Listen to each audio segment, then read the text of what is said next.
Okay, so this video is about assignment 6.1. Please excuse the noise in the background. My husband's vacuuming and my toddler is autistic.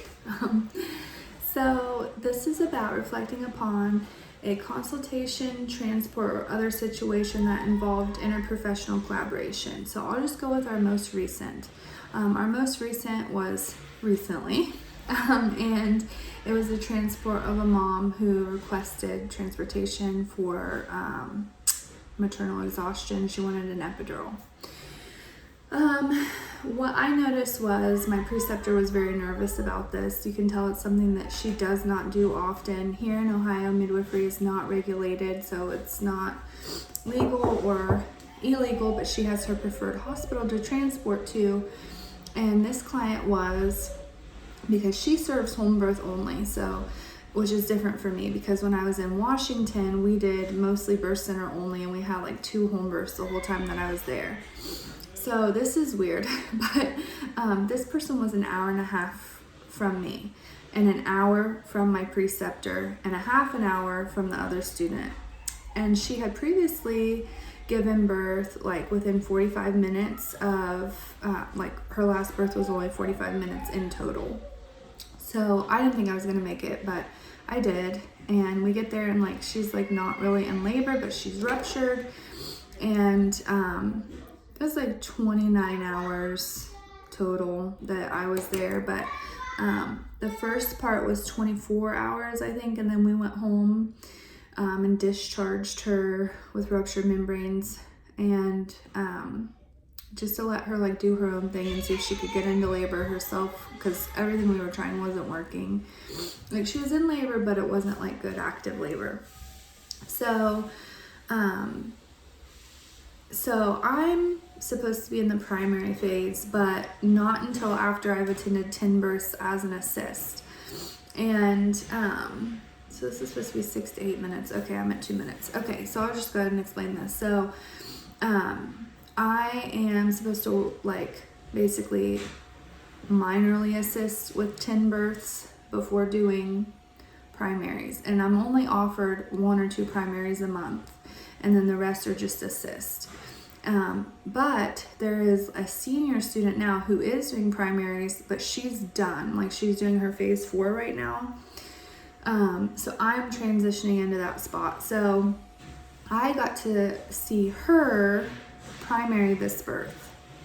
And so my preceptor had her do the transport call to the hospital, but she was like super awkward about it, and like you could tell she was nervous because it's not regulated here, and like we just attempted a home birth and this person's not even 37 weeks pregnant. So she felt comfortable with it because given her history, you know, she always did birth around 37 weeks anyway, so it was only a couple days difference. And like this was her 4th, so it just kind of made sense, and there were no concerns. But baby was face presentation, and she tried to do an adjustment, which I've never seen before. It was really strange to like get the baby to tuck their chin.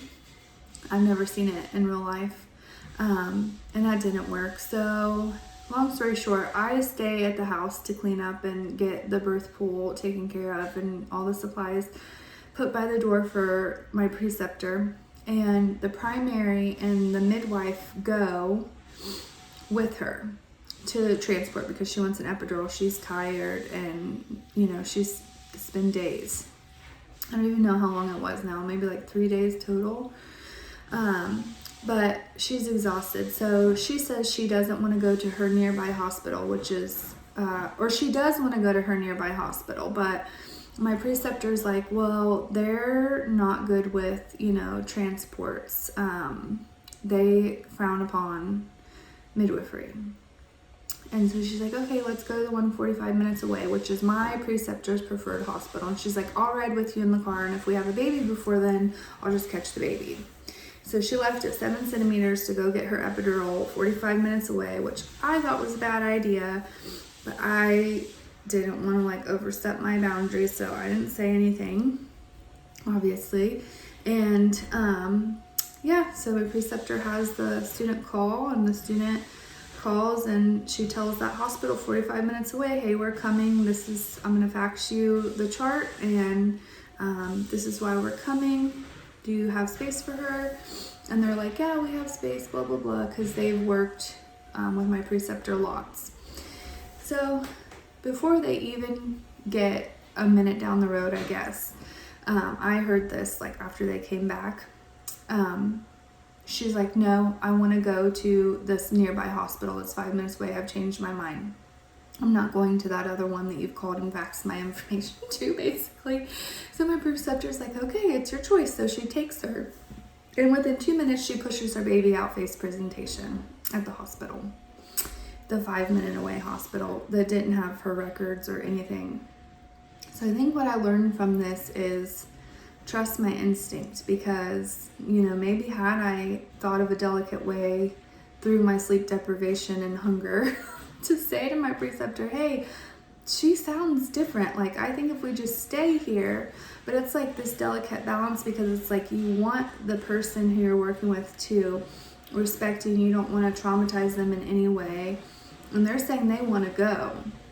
So I think with my last preceptor in Washington, she would just tell them like, hey, it takes about an hour for transport to get there, and to get all the paperwork, and it takes about an hour. And then once you get there, you have to have fluids run in, and then, that takes about an hour. So if you really want that epidural, you're looking at 2 hours from now. So you still have to get through the next 2 hours, and maybe you could have a baby by then. So I think when I'm reflecting upon this interprofessional collaboration, I'm just thinking about what went well is that, she had her baby vaginally. The hospital supported that. They weren't just rushing her down for C-section. Of course, they didn't have time. But she left 3 hours later. The doctor was like, hey, if that's what you want to do. And I guess like he was trying to massage her fundus, and she was like, hands off. And he was like, okay. And I guess like he just was the complete opposite of what my preceptor was expecting, because of what she's heard about this hospital. And actually they were even more so respectful than the 45 minute away hospital. So I think getting to know the hospitals in the area and just like making yourself known and not being afraid could be a good thing. But also because the state we're in, like, it could be really scary to be like, hey, I'm a home birth midwife, and then like you don't get somebody good that day, and it's like they call and report you, and then you go to jail or something for practicing medicine without a license. So it's just a weird thing here in Washington. But I think definitely like overall midwifery overall, you have to establish, you need to know like all the hospitals that are in your area. So yeah, that's my reflection on how things could have gone better, and how I want to approach it in my practice probably will be that same way, as just building a relationship with them.